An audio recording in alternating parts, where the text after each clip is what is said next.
वैश्विक चावल व्यापार इन दिनों कई कारणों से चर्चा में है, लेकिन सबसे अहम चर्चा इस समय वैश्विक स्तर पर चावल की कीमतों में दबाव को लेकर है। भारत, वियतनाम और थाईलैंड जैसे देशों के पास इस समय चावल का भरपूर स्टॉक है और इससे वैश्विक स्तर पर चावल की कीमतों पर असर पड़ने की खबरें भी इन दिनों चल रही हैं। बताया जा रहा है कि चावल के एक्सपोर्ट फ्लो में बदलाव से मुख्य उत्पादक क्षेत्रों में कॉम्पिटिटिव माहौल बदलने से ग्लोबल चावल मार्केट पर कीमतों का दबाव बढ़ भी गया है। जहां तक भारत की बात है तो भारत वर्तमान में दुनिया का सबसे बड़ा चावल निर्यातक देश होने के साथ ही दुनिया का सबसे बड़ा चावल उत्पादक देश भी है। भारत का राइस सरप्लस इन दिनों चर्चा में है। भारत लगातार अपने चावल एक्सपोर्ट को मजबूत कर रहा है। साथ ही देखा गया है कि पश्चिमी गोलार्ध में ज्यादा लागत वाले चावल एक्सपोर्टर लगातार मार्जिन दबाव का सामना कर रहे हैं, जिससे अमेरिका में इंडस्ट्री बॉडीज के बीच बेहतर तालमेल भी बनता हुआ दिख रहा है। चावल एक्सपोर्ट पर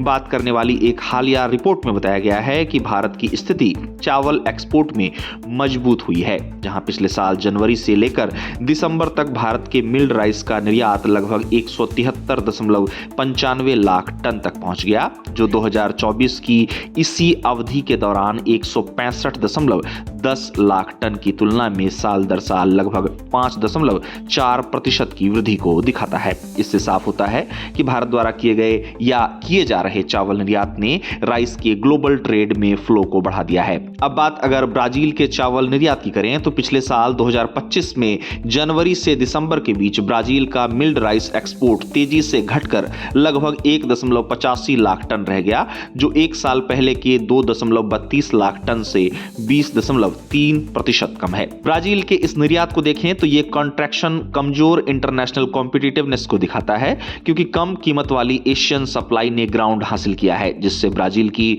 विदेशों में वॉल्यूम रखने की एबिलिटी कम हुई और ग्लोबल प्राइस मूवमेंट्स के प्रति सेंसिटिविटी बढ़ी है। वहीं अमेरिका, जो हाई वैल्यू और रेगुलेटेड मार्केट्स का एक मेन सप्लायर है, ने एक्सपोर्ट वॉल्यूम पर प्रेशर देखा है। 2025 में अमेरिका के चावल निर्यात के आंकड़ों की बात करें तो पिछले साल जनवरी से सितंबर के बीच अमेरिका का मिल्ड राइस शिपमेंट लगभग 14.49 लाख टन रहा, जो पिछले साल के 16.21 लाख टन से 10.6% कम है।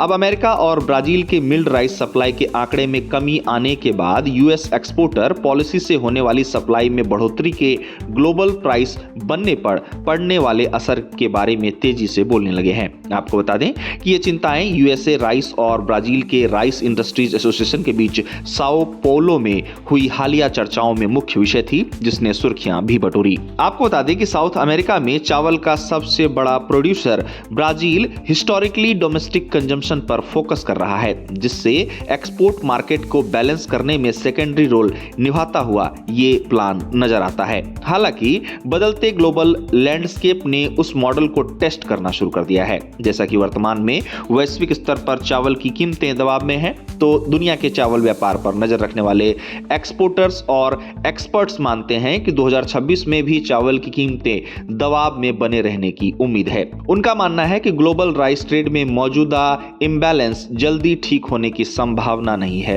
भारत को लेकर उनका कहना है कि चावल निर्यात में भारत का दबदबा लगातार मजबूत होने से पश्चिमी प्रोड्यूसर्स और निर्यातकों को ट्रेड पॉलिसी और मार्केट एक्सेस के मुद्दे पर तालमेल बढ़ाना होगा और साथ ही लंबे समय तक कीमतों के दबाव के हिसाब से खुद को ढालना होगा। उनका कहना है कि अभी कुछ समय तक प्राइसिंग ट्रेंड काफी हद तक भारत की एक्सपोर्ट की गति और पॉलिसी के रुख से तय होंगे। गौरतलब है कि भारत वर्तमान में वैश्विक चावल व्यापार में 40% की हिस्सेदारी रखता है। दुनिया का सबसे बड़ा राइस एक्सपोर्टर भारत लगातार अपने चावल उत्पादन को भी आगे बढ़ा रहा है। आंकड़ों के मुताबिक 1 दिसंबर 2025 तक भारत के पास रिकॉर्ड 57.57 मिलियन मीट्रिक टन चावल का स्टॉक मौजूद है। ये पिछले वर्ष की तुलना में लगभग 12% अधिक है। साथ ही भारत का चावल उत्पादन 150.18 मिलियन टन तक पहुंच जाने से हाल ही में भारत ने चीन को पछाड़कर दुनिया के सबसे बड़े चावल उत्पादक देश के तौर पर खुद को स्थापित किया है।